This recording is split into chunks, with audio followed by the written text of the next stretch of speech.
Kapitana, naligaw kayo. Hindi ako naligaw. Ikaw ang sinadya ko rito. Para linawin ang mga pambabastos na ginawa mo sa akin. Anong pambabastos ang ginawa ko? Bakit mo ipinagkakalat na nagkakandara pa ako ng pag-ibig sa'yo? Bakit? Sino ka? Ano ka? Akala mo siguro napakaganda mo lalaki para maloko ako sa'yo. Hoy, no way. Hindi ako yung tipong babaeng mababaliw sa'yo. At ito, tandaan mo, kahit ikaw pinakamayamang lalaki, pinakagwapong lalaki at saksakan ng romantikong tao, wala ka pa rin pag-asa sa akin dahil hindi kita type.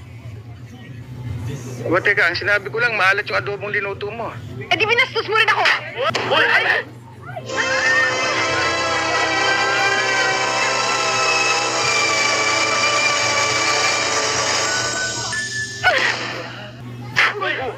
Ano naman?